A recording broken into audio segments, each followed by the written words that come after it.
And the first thing we need to do is say congratulations to Coach Andy Toole of the Robert Morris University Colonials, as his team is the regular season champion of the Northeast Conference. Right now, the Colonials are on a roll, and we need to first say congratulations to you and the entire ball club, Coach. Yeah, it's a great accomplishment for our guys to be regular season champions. I think there's a lot of positives that come from a regular season championship. Obviously, in the Northeast Conference, you're able to host if you're successful in the tournament and you continue to play. But I think, more than that, I just think it speaks to, the level of consistency. I think it's very, very difficult to win a regular season championship, and so I'm proud of our guys and the effort that they put forth during the regular season, especially when you start 0-2 and are able to come back and win as we were. So very proud of those guys, and I think it's a memory that they've created that they'll remember for a long time. And Colonial fans are proud of them too. We need to wish you a very pleasant good evening, and thank you for tuning in to ESPN 970.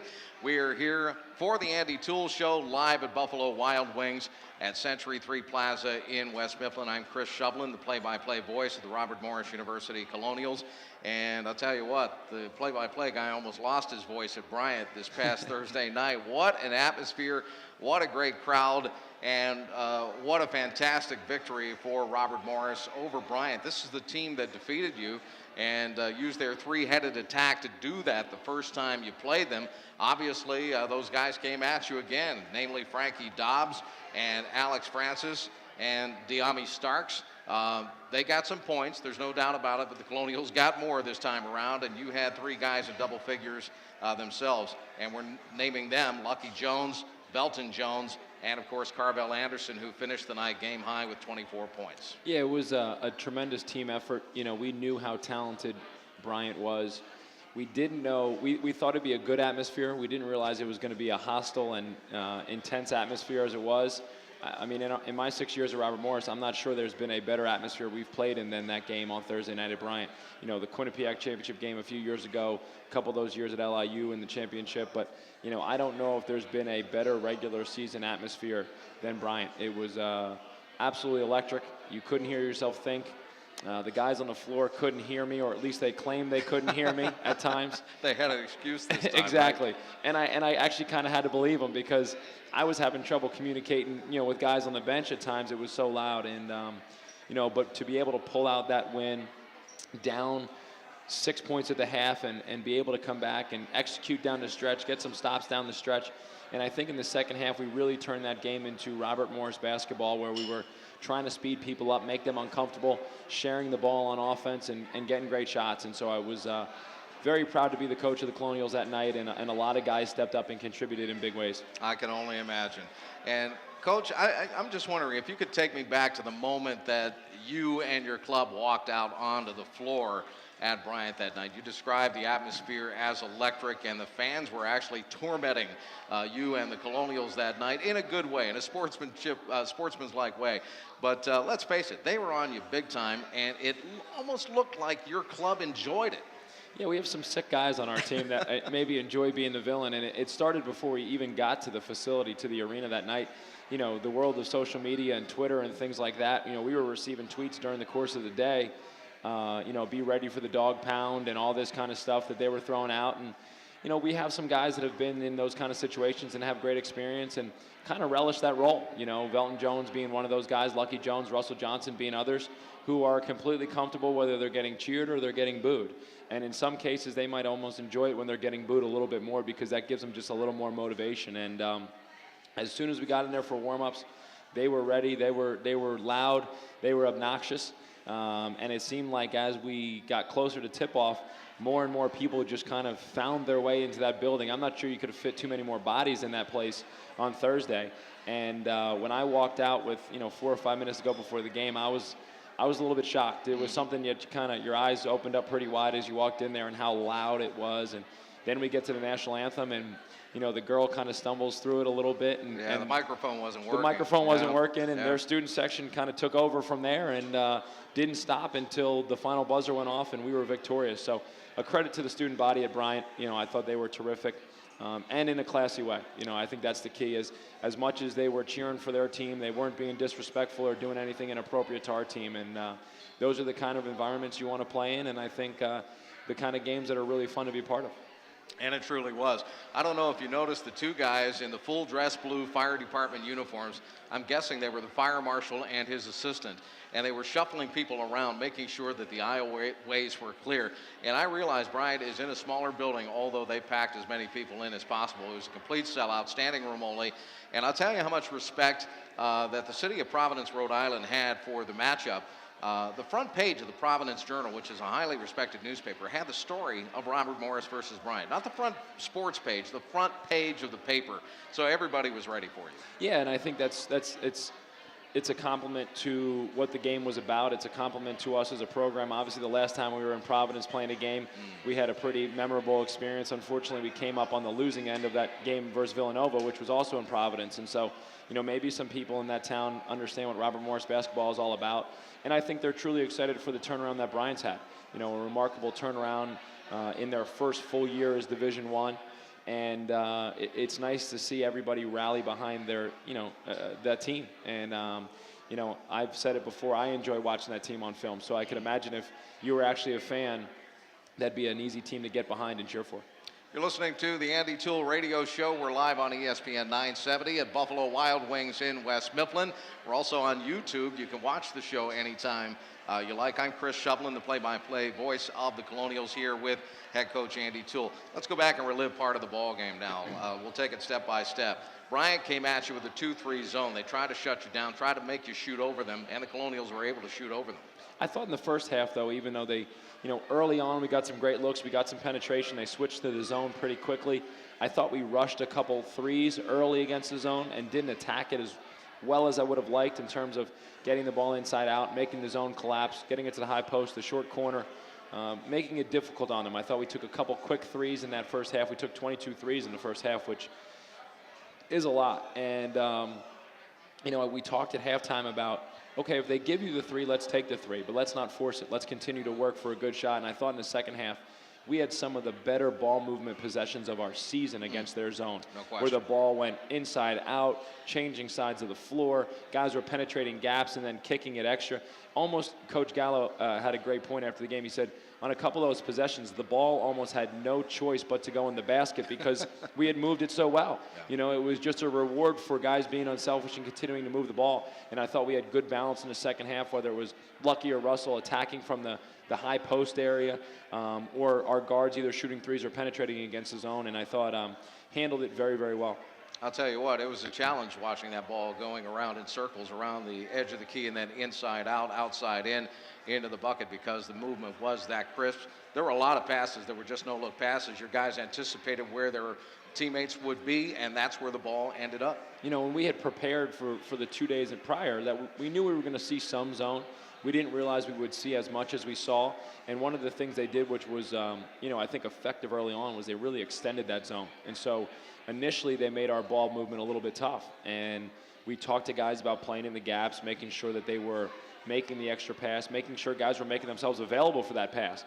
And so I think from there on out, I thought we had really good anticipation. I thought guys were really, in the right spots and saying, okay, I expect the ball to come to me, and when it comes to me, what am I going to do with it? And so we had, full focus on both ends of the floor on Thursday night, and you need that. You need it to win that kind of game, and we're going to need it going forward here, coming into the playoffs. It's the Andy Toole Radio Show live on ESPN 970. We're here at Buffalo Wild Wings at Century 3 Plaza in West Mifflin tonight. Coach, one of the scary parts of the first half was the difference in foul shots, the number of foul shots. Obviously, the whistle was tweeting, and frankly, deservedly so against the Colonials because you were playing a physical game. But they went to the foul line 18 times, hit 15 of their shots. You had one visit, and that was it, and you didn't make that one. I'm still not over it, to be honest with you. I was sitting there on the sidelines, and I'm watching all these free throws go down, and one of the things we talked about going into the game was to defend without fouling. In the first game, they had a plus 18-point advantage on us on the free throw line, and they won the game by 7. And so as we talked preparing for the game, we said we can't allow them to go to the free throw line, and they have excellent free throw shooters. We can't allow these guys to go to the free throw line and just get free points. And all of a sudden, as I'm watching this unfold in the first half, I'm thinking to myself, I know we're fouling, but I can't imagine that they're not fouling on the other end. Right. And maybe one or two of the calls as I rewatched the game, I wasn't completely happy with from our standpoint. And like you said, they were playing zone more. We took a lot of threes, but there were some over-the-back calls. There were some loose ball type situation fouls that I just thought were, a little bit difficult. And we have some guys that attack the rim as well. And so not to only get to the line one time, and that was really with under 10 seconds to go in the first half on an offensive rebound putback, and then not even to make that a shooting foul, I thought was kind of bizarre. And we only went to the free throw line 10 times in the entire game, and 4 of them were under a minute when they had to foul us. So, it's kind of a strange thing, but I think our team has been a statistical anomaly oftentimes this year. You can't really pin us down with 1 or 2 stats. And so, it's hard to explain, but yeah, it gave me some nervous moments for sure. Of course, the result of all the whistles was you had some key personnel in foul trouble, Russell Johnson namely. Yeah, Russell Johnson, Mike McFadden got in some foul trouble. 2 guys that we need to be on the floor. And I thought we were able to manage it well in the first half. We trust Russell to go back in there for a few minutes at some stretches. Mike, we put in for a couple minutes with the 2 fouls, thinking and knowing that, okay, guys, be smart and make sure that your positioning is excellent. Make sure that you're urgent and alert so you don't pick up a foul. I mean, a lot of times I think fouls come when you're behind or you're a little bit lazy, and that's usually how they happen. And so our guys, they went in there and they did a nice job without picking up their thirds in the first half, and then we were able to kind of regroup and be at full strength in the second.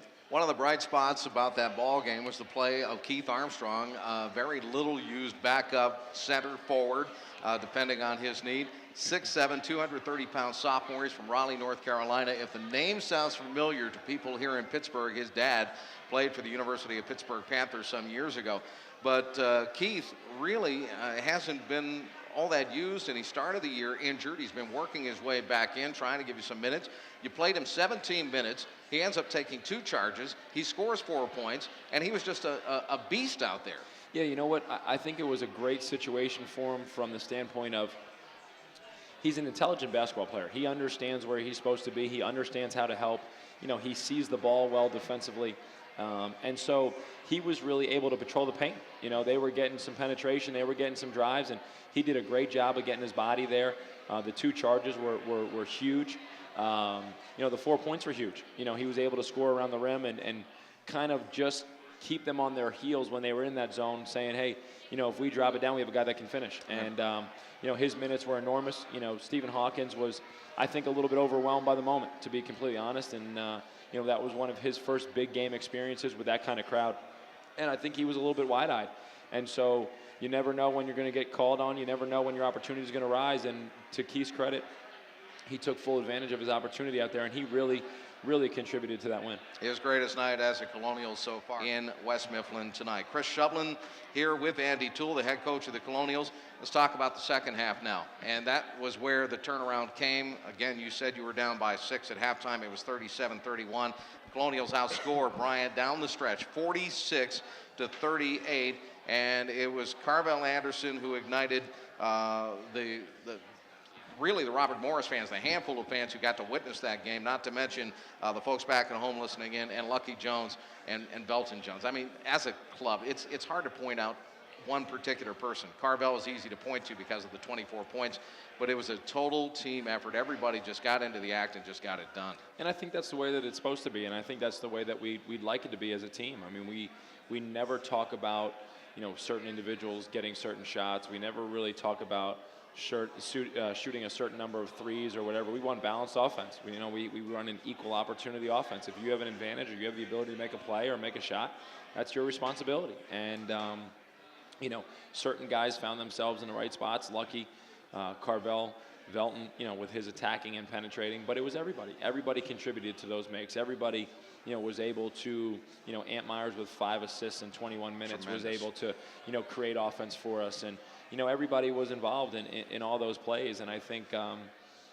that's what you have to have in order to become or be a regular season champion like we are. And, just just to point out, like you said, Carvel's couple buckets or Lucky's couple buckets would almost be unfair to everything else that was going on, even though they were so valuable, and including Carvel's 3 at the end of the game that I was trying to call timeout on.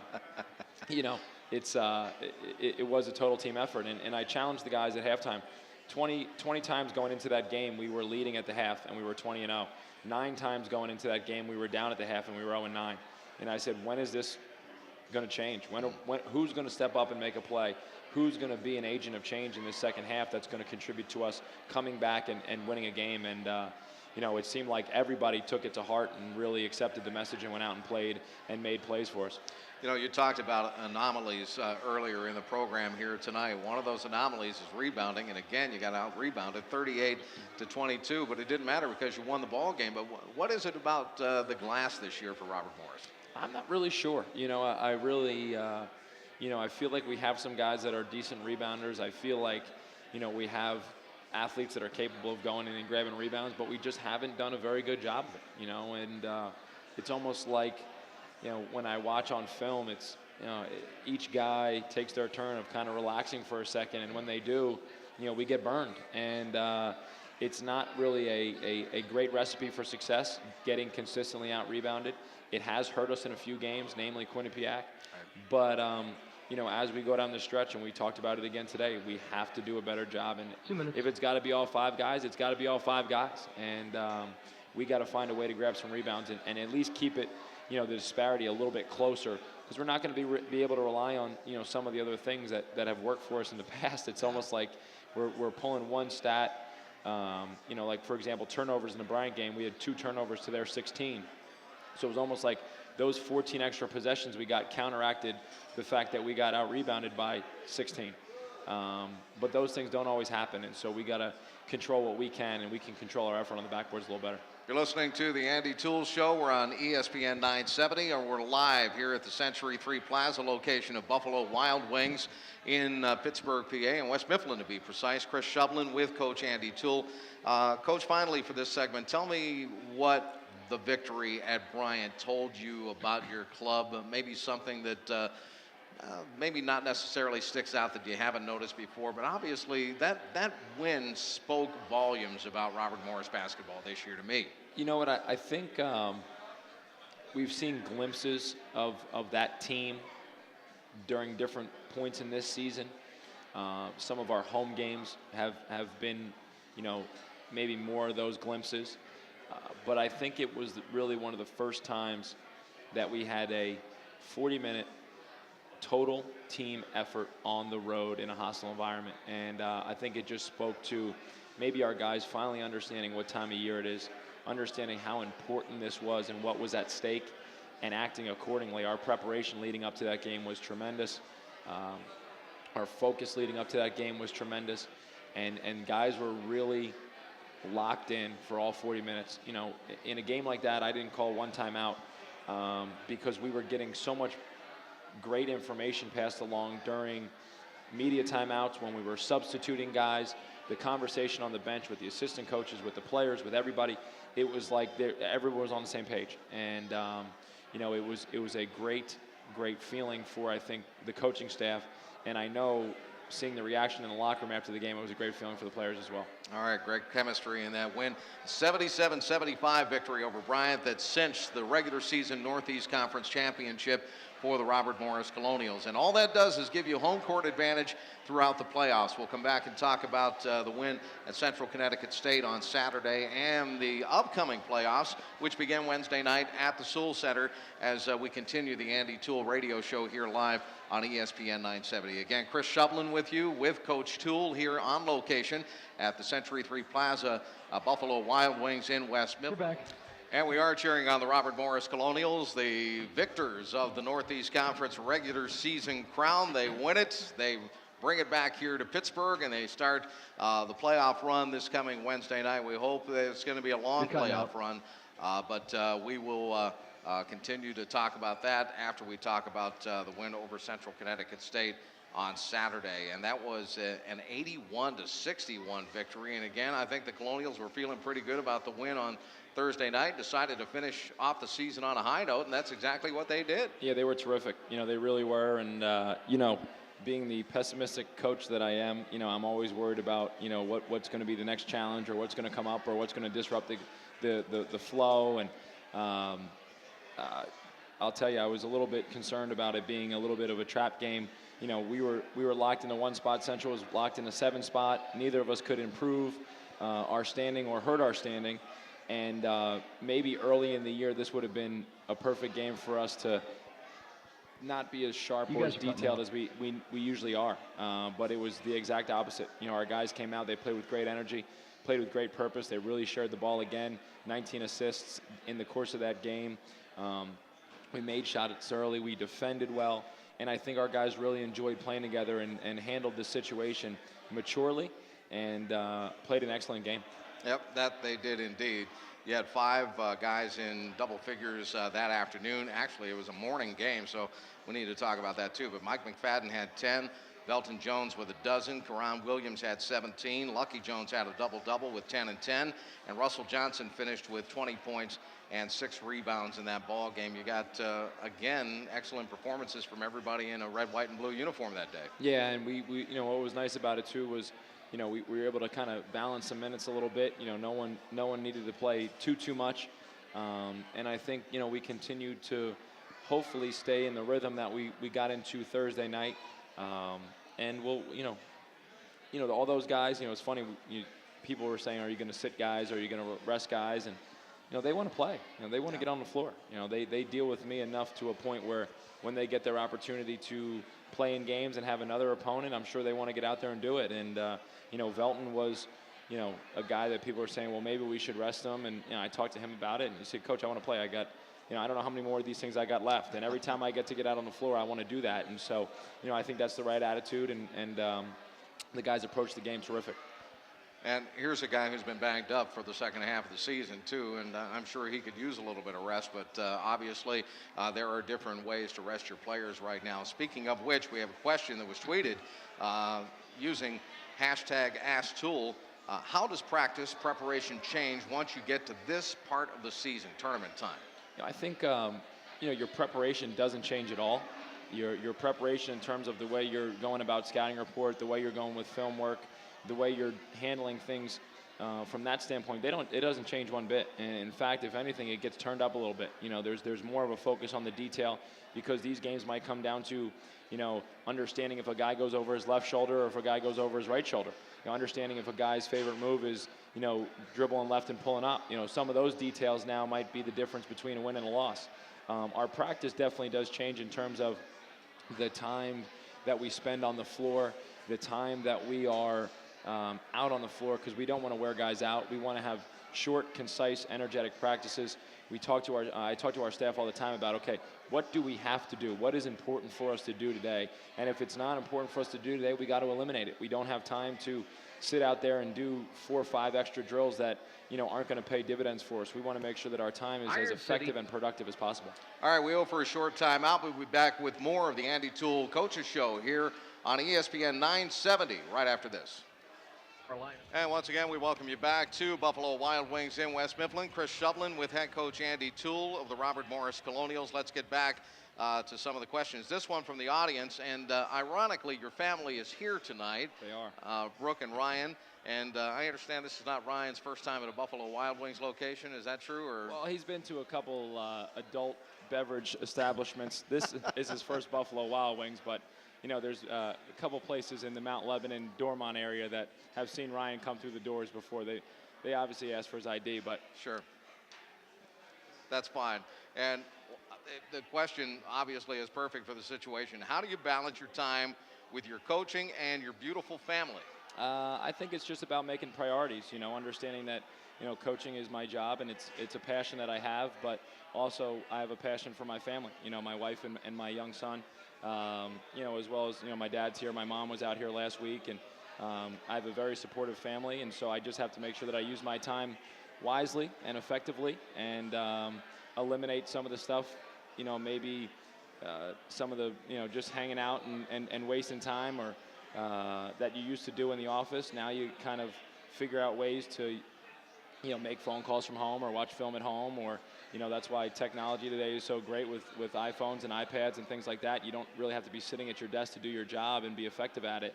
And so I try and make sure that when I have opportunities to be at home or be around, I'm there. And when it's important for me to be somewhere else, then I have to be there as well. But it's something that Brooke is great with. She understands what's going on and what it's about, and you wouldn't be able to do it if you didn't have a supportive wife who understood kind of the grind of the season. Yeah, I've always found that my wife likes it when I'm not in town, so that may occur to you someday too. Yeah. But anyway, it's fun coming back home. There's no doubt about it. All right, in all seriousness, watching online the game at Bryant, the crowd was great. What would you like to see at the Toole Center on Wednesday? That's from Mike on Twitter. I'd love to see just a sea of people, just an absolute sea. I'd love to see all the students come out. I'd love to see them get the Toole Center as loud as it's ever been. Be there to support our guys. I think they deserve that kind of support. They put in that kind of effort, and I think they deserve that kind of support. So I'd love to see the fire marshal from Moon Township come into the Toole Center and have to make some decisions about capacity. That would be ideal for me. I don't know if he's ever been in there. Maybe we'll have to invite him to make sure that everything's cool. But it would be nice if he did show up for once, no doubt about it. It's the Andy Toole Show. We're live on ESPN 970 on the radio here in Pittsburgh. We're also streaming live on iHeartRadio.com all across the planet. And if you have a question for Coach Toole, you can always tweet us using hashtag AskToole, AskToole. Jim Dusick is the Sports Information Director at Robert Morris University, and he is here with us tonight. He brought his lovely family out, too. It's good to see the wife and kids. And obviously, Jim, you were with me sitting courtside watching the two games over this weekend. Mm-hmm. And I just need to get your perspective on the electric atmosphere that was Bryant's home gym this past Thursday night. Yeah, Bryant was absolutely fantastic. I think that's a credit to Tim O'Shea and the fact that he built that program up. I mean, they obviously struggled for a couple years, especially when they made that transition into the Northeast Conference. But to see him build that program, I think is special. It's just as a pure college basketball fan, I think that's what you want to see, and I think Coach Toole would agree with me, even though he's going up against them. If you're a true college basketball fan, that's what you want to see within the sport is a team become competitive. And, I was just we've been up there before when you could hear a pin drop, and, even you made the comment, I think, that the guys even heard you call the game while we're doing it a few years back. They did. Yeah. They told me that they could actually hear me broadcast the game on the bench. Right. So it's like, and then to go in there where you can't even hear yourself think, that's a credit to Coach O'Shea, but not only that, but it's a credit to our guys. I think the thing that really impressed me the most is, and for me, I'm not on the coach's side of things or on the player side, but I didn't have any trepidation at all when we went into that game because our guys have been in that situation so many times before. Whether it was, it was 5 years ago to the day that we had gone up to Sacred Heart, and we were in the exact same situation. We were a game up on the Pioneers for first place in the conference. It was Coach Rice's first year, as it was Coach Toole's. And, we were coming off a loss at home to those guys earlier in the year. It was right after we'd beaten Boston College. And we went up there and we just took care of business. And I kept thinking back to that and thinking, and then you got the Quinnipiac, and then you got the LIUs, and you've got the Wagner in the semifinals last year. I mean, we've been in that situation so many times. And it's just nice to see our guys finish the job and now have the opportunity to play at home for the next 3 games, hopefully. And you got to see this, Shove. Deuce comes in my office probably 3 days before the game, and he hands me this sheet of paper, and he has, because he's got all the numbers and the breakdowns and everything, and he's got a list of the last 6 years of opponents we've lost to in the league, and then what's happened when we've played them again. And I'm like, can you take this paper and get it out of our office immediately? Don't jinx us. Like, yeah. I don't, I'm not overly superstitious, but I think I'm becoming more and more superstitious as the days go by. And he did. He said, Coach, he said, we got this, Coach. He said, I'm not even worried about it. I said, well, I'm glad you're not worried about it because I'm worried about a lot of things when it comes to this game. But no, Deuce is he's absolutely terrific. He's right there for our guys all the time, promoting them, getting them in the right spots, and getting information out to the media.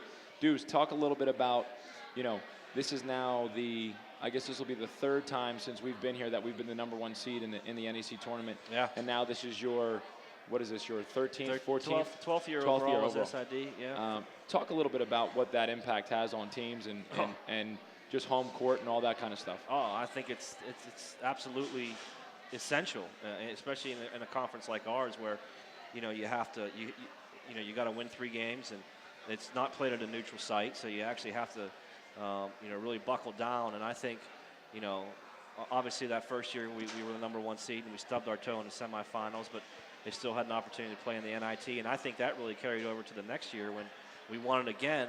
And okay, now we knew what we had to do to get through that, to knocking off Mount St. Mary's. And then the next year, we had 2 games at home, and then we had to go on the road and beat Quinnipiac. And that was obviously an electric atmosphere up there, and we were able to knock them off. But I think if you look at the last couple seasons, Coach, and you'll probably agree with me, I mean, it's tough to go on the road twice and win the Northeast Conference Tournament Championship.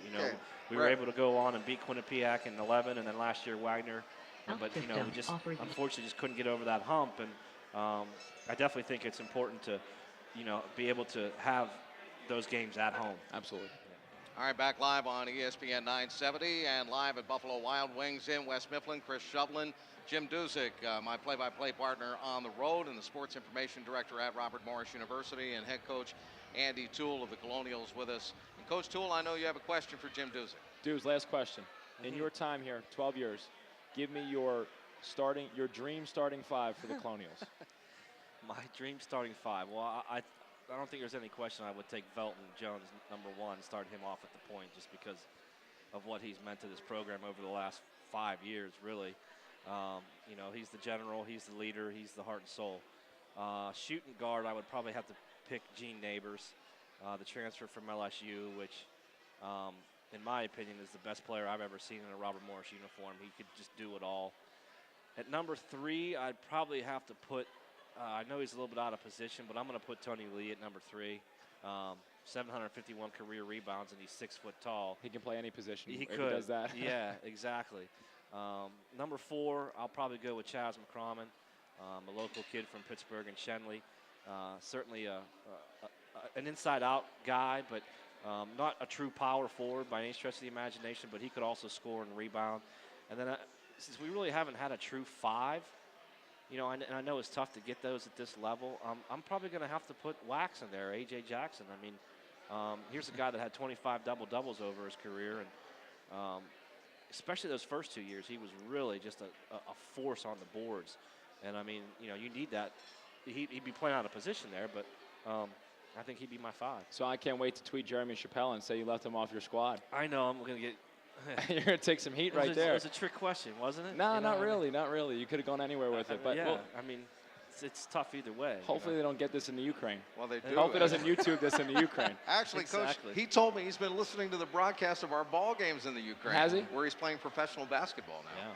So Dudes is in trouble. Put it that way. I think I just he want is. to say something, if you don't mind. I mean, you were talking about your family earlier, and Ryan's a little young yet, but I'm certainly hoping that eventually as he gets a little bit older and gets aware of things, one of the places you really want to take him is the Pittsburgh Zoo. My kids love it there, and my favorite animal there is the zebra. Okay. That's my favorite animal. It's the zebra. They got the black and white stripes. And You do like the zebras when we go on the road, that's for sure. I You do. let your true feelings be known on no the radio question. often. Yeah. He talks about them You have to. constantly. Yeah. You got to give them their compliments, and you got to give them their gruff. And I like the gruff more often than not. So. Ain't that the truth? All right, Jim Duzik, thank you so much for No coming problem. in Thanks, tonight with Dudes. your family and, Yeah. and being here with us. Sure. We're going to be talking with Olivia Netzler, the head field hockey coach at Robert Morris University, in just a second as Jim slides out and Andy and I continue talking. Obviously, keeping in mind the basketball playoffs start Wednesday night out at the Toole Center. We want to make sure that everybody's well aware that the Colonials are going to be playing St. Francis of Brooklyn on Wednesday night. That'll be a 7 o'clock tip and a 6:45 pregame show on our radio broadcast, and you can always catch those on rmucolonials.com, our official website of RMU Sports. And speaking of RMU Sports, we have another one of our head coaches joining us here in the Buffalo Wild Wings guest segment here at Buffalo Wild Wings in West Mifflin tonight. Coach Olivia Netzler of women's field hockey, and I know that you're all prepped for this and you're ready to go. I did some prep, and I'm going to be honest, Olivia, I have no idea any of the rules of field hockey or a lot of what it's about, but I'm sure you're used to that. Obviously coming from Australia where it's much more popular than it is here. Talk a little bit about your educating of everyone here about the way the game's supposed to be played? Well, I've been here for 10 years now, and I guess I came in 2001 at the University of Louisville, and I think for the past 10 years I've been pretty much saying the exact same thing to every single person who has asked. We're a lot like soccer in that we have 10 people on the field and a goalkeeper. Positioning-wise, we're a lot like soccer. The only thing is we don't have offsides, so it's a pretty high-scoring game. Yeah, I mean, a lot of people ask if we're similar to lacrosse. We're absolutely nothing like lacrosse at all. I guess they're just a bunch of girls with some sticks as well. But yeah, it's a lot like soccer, really. And, you know, the rules are can't hit your feet. We have penalty corners. We have defensive penalty corners. You know, I guess if you have any questions, shoot away. Okay, I mean, I can get behind that a little bit. I had a Okay. brief stint as a soccer player. Not a very good stint, but a brief stint. Now, this is your 6th season. 2011 Correct. was you said a career win total here at Robert Morris, 8 wins in the season. Yep. And then you had 3 freshmen that were all NEC players during Yes. that time. And so the program's on the rise. Yeah. Talk a little bit about, you know, the future of the program and what's in store for next season. Well, I actually think we're at a pretty exciting moment right now. Like you said, I've been here for 6 seasons, and in 2011, we really had sort of, you know, we're getting better and better every year. And by the time 2011 got here, we really were able to bring in a core group of freshmen who really made an immediate impact right away. So that year we won our first ranked game. We beat number 15 Ohio University, and that was, you know, just a major turning point for us because we were able to see, all right, well, you know, we're going somewhere. There's some really positive things happening. And those freshmen that we brought in, they came in and were immediately had to be leaders, had to act like they were experienced on the field.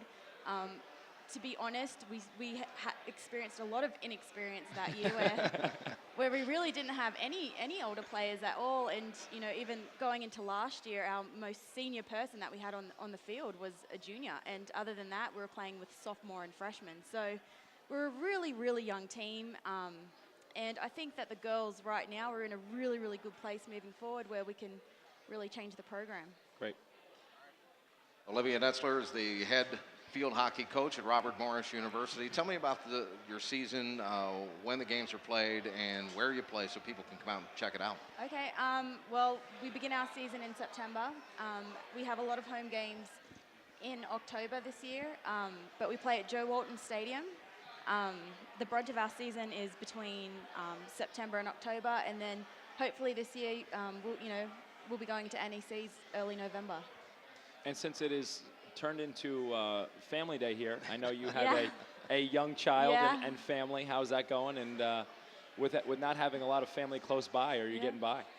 Yeah, I'm getting by just fine. I think RMU, you know, all the coaching staff and all the administration are really supportive, and it's really a great environment. I think, you know, the colonial family, as it goes, is really a nice place to be and a nice thing to be a part of. And my family from Australia come in, you know, once a year, and they love it too. I mean, I think it's a really nice atmosphere at RMU, and it's a really good place to be. Well, Olivia, it's a pleasure having you here on Coach Toole's radio program tonight to talk about women's field hockey. I personally like the fact that you don't have offsides like soccer. I called soccer for a long, long time, and that's the one thing I hated about soccer was the offsides rule. So Well, I'll have thank to come you. out and check out I some like field it hockey. too. Good. Thanks for joining us tonight. Thanks. Thanks, Olivia. Olivia Netzler of the women's field hockey team at Robert Morris University, and we'll look forward to seeing her squad out on the pitch at Joe Walton Stadium come September and October. Andy Toole, the head basketball coach at Robert Morris University. This is the Andy Toole Show on ESPN 970. We're live at Buffalo Wild Wings in West Mifflin tonight. We want to thank Coach Netzler again for being in the Buffalo Wild Wings guest segment here this evening. Coach, let's line it up. Obviously, Wednesday is a big night. It's the first next step for Robert Morris University. And right now, there's really no tomorrow if you're talking about the NCAA tournament. The idea is to just get on a win streak and keep winning. But, I'll be like you, like a coach. And I'll say you got to take them one at a time. Absolutely. But I think there's no funner point of the year to be a college basketball player, especially if you're in a position where you can compete for a championship. And I know a lot of the teams that are in our tournament believe that they can win a championship. And, the excitement, the energy that's around the program and the players right now is terrific. We're excited to get on the floor on Wednesday. You know, I think in some aspects the guys were almost hoping we could play today. I think they really want to get out there, and they're eager to step on the floor, and we know what a challenge St. Francis Brooklyn will be. Didn't play our best game when we played against them last time on their home court, but our guys are excited. I think, you know, we're going to have a great day of preparation tomorrow and be ready to throw it up on Wednesday. That was a loss in Brooklyn, and you know, obviously you want to turn that around. What were some of the things that hurt you most against St. Francis Brooklyn when we played up there? You know, as I watched that game, and Coach Gallo and I watched the game again this morning, you know, we didn't have very much detail offensively. We really didn't do some of the things that we had worked on going into that game. We didn't do a very good job handling the details on the defensive end of the floor. And St. Francis is a physical team. They're a tough team. They do a great job of disrupting your timing on both ends of the floor. We didn't handle that very well. And so we have a great challenge. You know, we have a great experience to learn from. We've talked to our guys about the mistakes that were made in that game. We believe that we can correct them. And we hope we can, because like you said, there's really no tomorrow for us if we don't go out and play the way that we believe we're capable of and try and handle our game plan. You know, it'll be a short postseason for us. And that's what we don't want to have happen. Obviously, winning the Northeast Conference regular season championship gives you home court advantage throughout the playoffs, and you're looking for that sixth man in the stands, and hopefully we get that sixth man or sixth person out there this week. Yeah, let's make it a true home court advantage. Let's get as many people as we can to the games. I know people have been talking about it on campus and talking to our guys about it. In the past, when we've hosted games, we've had great turnouts, and we really need support. We really do. We need as many students to get out there. We need as many people from surrounding areas to come out and really cheer on this team. I know they feed off that energy when it's loud and it's tense there in the Toole Center, and so we do. We need as many people to come out. We're giving away T-shirts from C. Hackett on Wednesday night. I keep saying Thursday because that's when we usually play. No, it's Wednesday. On Wednesday night, you know, some Pack the Chuck T-shirts, and we hope we get as many fans out there as possible because, like I said, we play a great brand of basketball. We have an exciting team to watch, and we deserve your support. Set up the NEC tournament for me. Let's talk about the matchups team by team off the top of our heads here. Obviously, this is the 1-8 game because Robert Morris is conference champion, and St. Francis of Brooklyn got in as the 8th seed in the tournament, and this is one of the marquee matchups to start things off. Absolutely, you know, and it's amazing. 1, 2, 3, and 4 in the tournament have all lost to 5, 6, 7, and 8. Wow. So each quarterfinal game that's being played, the lower seed has already beaten the higher seed. And so if that doesn't speak to the parity in the league and how difficult each game will be, I don't know what was or what will. You know, and then we have a 2-7 game of Wagner and Central Connecticut State, which it will be, you know, an exciting game. 2 fast-paced, high-scoring teams. A 3-6 game of Long Island University and Quinnipiac. They just played last Saturday in a great game that went down to the wire. And then a 4-5 game of Bryant versus Mount St. Mary's. Mount St. Mary's lost in overtime at Bryant by 1 on a buzzer beater, and then they beat Bryant at Mount St. Mary's. So all 4 of these games really could go either way. I don't think you can sit there and try and predict what the scores are going to be or who the victors will be. That's the kind of year it's been in the Northeast Conference, and I'm assuming it's going to carry over into the tournament. Just a couple of minutes left in the Andy Toole Show here on ESPN 970 tonight, live at Buffalo Wild Wings in West Mifflin. Coach, at this moment in time, how does the shape of practice begin to form? And, you know, obviously you've been running these guys and playing basketball. Is it now more mental than physical at this point in time? It is more mental, but you do have to do some things physically to stay sharp, you know, and I think you have to practice well. You have to be engaged in practice in order to perform well. We obviously want to give our guys the most rest we can, make them as healthy as possible, but when we get on the court for short periods, we want to make sure that our time is productive and it's effective. And so that's when it comes down to really planning our practice. Each day, we want to do what's absolutely necessary and what's absolutely going to be a positive for our next opponent or our next step. And that's the way we've been playing in practice. And we ask the guys to bring the same amount of energy that they brought in the beginning of the year and allow the coaches to kind of shape practice in a different way so that we're not going over the top or getting too tired or fatigued coming into games. And finally, I know it is coach speak. It is one game at a time, but realistically it is. Did you ever get tempted to say, let's get on a 3-game win streak, we go to the dance? Absolutely not. It would be nice to throw out there. They know that. They know that already. It doesn't have to come from me. They know what they need to do in order to win. It's a matter of just going out and doing it, but keeping our guys focused on the task at hand and not looking ahead. Well, we wish you the best of luck, obviously, Wednesday, and for as long as it goes.